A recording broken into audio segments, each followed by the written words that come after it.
Adams. Joining me right now is former Boston Police Commissioner Ed Davis. Commissioner, great to have you this morning. Thanks very much. Assess this situation for us. What's most important? What do you take away from what we know so far? Good morning, Maria. Well, what's most important right now is getting your hands on the suspect. I'm sure that there is a sense of desperation right now among the investigators here. You have a man who has injured so many people and clearly has emotionally disturbed problems. He's got easy access to weapons and explosives that were found, some of which were found in his seat after the shooting incident. So the bottom line is they are searching desperately for this suspect right now, looking for the vehicle he may have used when he rented the truck. He had to be getting around somehow before this incident, so they're trying to track him down right now. It also portends. Yeah, yeah. Go ahead. I'm sorry. No, go ahead. No, please. No, go ahead. Continue. Finish your thoughts. I'm just concerned about. I'm concerned about what this does to the summer. This time of year in policing is always an indication of what kind of an issues you're going to have with violent crime in the summer months when it gets hot out and people are out and about. And this is not a good start to the season. I'll tell you that.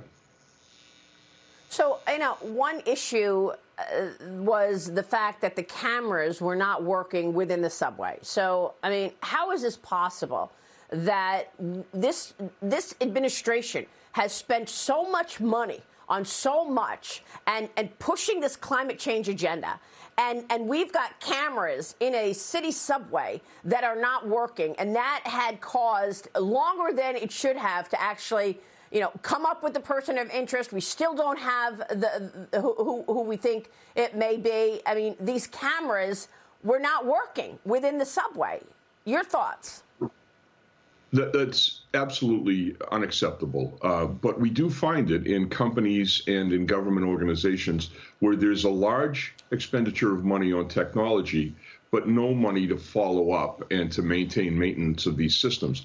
I looked at one of the cameras in that subway station that was reported yesterday, and it's ancient. The truth of the matter is there needs to be an amount of money spent on keeping the cameras on. If one of them goes down, there has to be a team available to go out and fix them.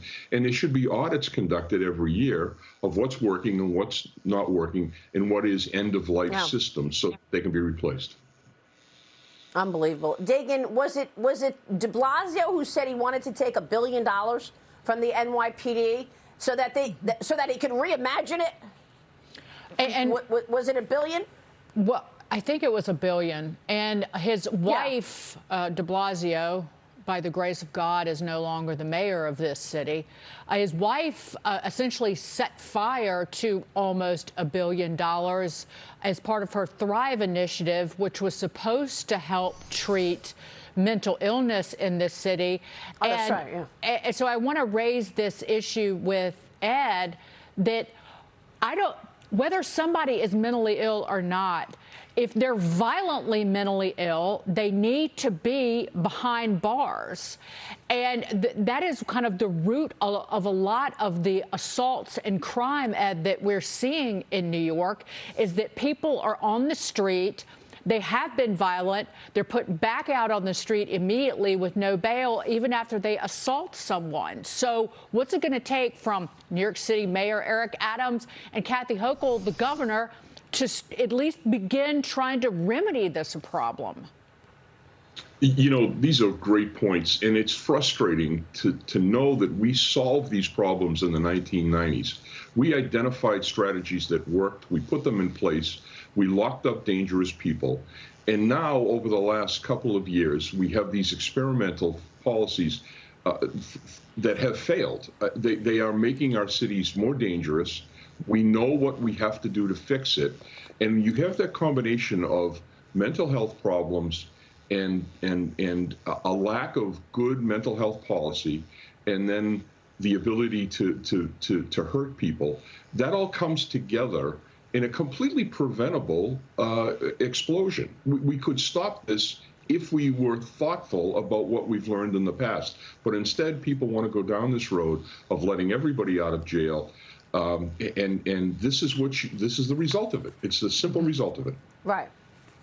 And we've talked about this bail reform now for years, and they still haven't changed it. You know, Andrew Cuomo came on my show early 2021, said, oh, yeah, I'm going to get back to you. We're going to have a solution. What solution? I mean, they're processing criminals and they're getting back on the street. And now there's New York City Mayor Eric Adams. Everybody had high hopes for Eric Adams. He was a cop.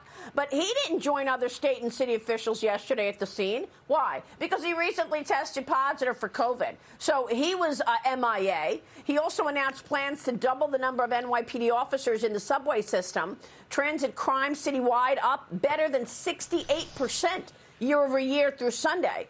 I mean, people are afraid to get back on the train right now, Ed. And that's the key point, is fear.